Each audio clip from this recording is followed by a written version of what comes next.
Hello guys, আসসালামু আলাইকুম। আজকে আমরা একটা টিভি লাইট এসে চলে যায়, অন হয়ে লাইট আবার চলে যায়, এই কীভাবে আমরা এটা মেরামত করব অবশ্যই দেখবেন। এই যে দেখুন, আমাদের পাওয়ার লাইটটা দিচ্ছি, তারপর ভালো করে খেয়াল করে দেখুন, এই যে লাইটটা এসে চলে যাচ্ছে, পিকচার টিউবে লাইটটা এসে চলে যাচ্ছে। এই ক্ষেত্রে আমরা কি করণীয় দেখাবো আপনাদেরকে।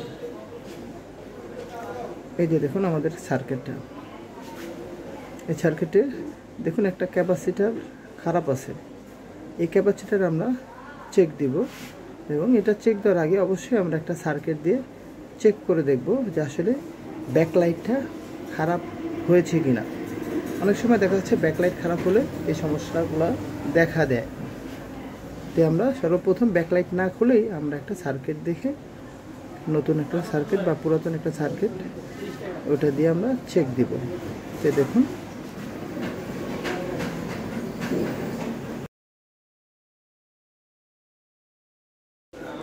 হ্যালো গাইস, এখন আমরা এই সার্কিটটা সম্পূর্ণ খুলে ফেলছি।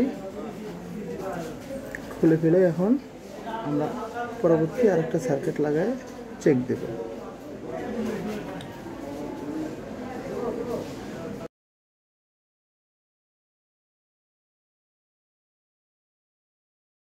আমাদের সার্কিটটা লাগানো কমপ্লিট হয়ে গেছে। এখন আমরা পাওয়ার দিয়ে অন করে দেখব যে আসলে আমাদের লাইটটা ঠিক আছে কিনা। এই যে দেখুন, এখন আমরা পাওয়ার সুইচটা অন করছি। এই দেখুন,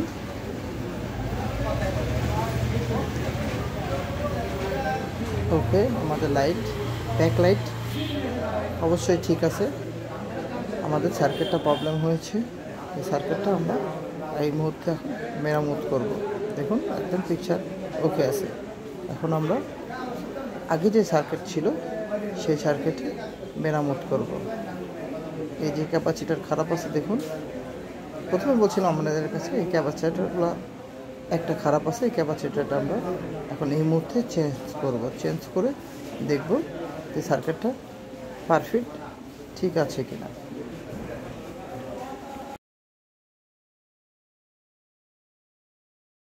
গাইস, ক্যাপাসিটরের ভোল্টেজ যদি ঠিক থাকে এবং তার যদি বেশি থাকে কোনো প্রবলেম নেই। ভোল্টটা অবশ্যই খেয়াল রাখবেন যেন সমান থাকে। হ্যাঁ, এটা অবশ্যই মাথায় রাখবেন, ভোল্টেজটা যেন অবশ্যই ঠিক থাকে।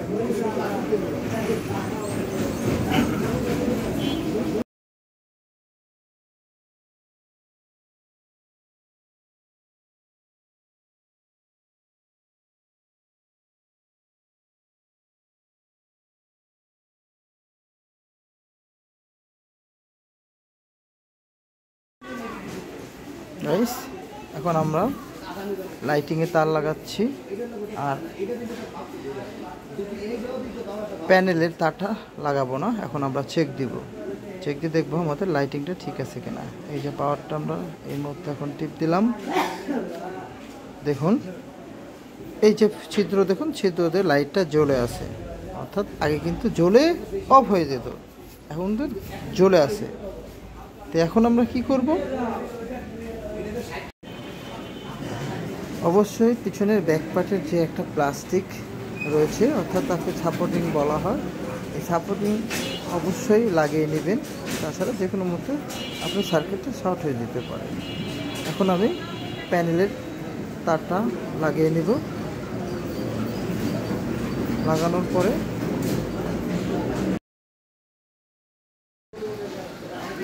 আমরা টিভির যতগুলো নাট আছে সার্কিটের, সব সার্কিটের নাটগুলো সুন্দর করে লাগিয়ে নিব। এখন আমরা পাওয়ার লাইনটা দেওয়ার পরে পাওয়ার দেবো, পাওয়ার দিয়ে আপনাদেরকে দেখাবো যে আমাদের টিভিটা পারফেক্ট ঠিক হয়েছে।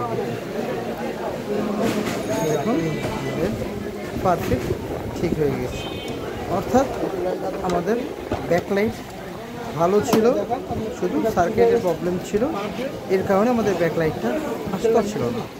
তো গাইস, অবশ্যই আমরা যদি সুন্দর মতো একটু খেয়াল করি, একটু মেধা খাটাই, তাহলে কিন্তু অবশ্যই একটা টিভি খোলা পরিশ্রম করা অনেক কষ্টের বিষয়। এর কারণে আমরা সুন্দর করে একটু মাথার মেধা খাটিয়ে দেখলেই আমরা জানতে পারবো যে আসলে আমাদের সমস্যাটা কী। এখন আমাদের দেখেন তো একদম লাইটিং প্যানেল সব কিছু পারফেক্ট আছে। তো গাইস, ভালো থাকবেন, সুস্থ থাকবেন, আমার জন্য দোয়া করবেন এবং আপনারা মনোযোগ দিয়ে কাজ করবেন, সব কাজই সম্ভব আশা করি।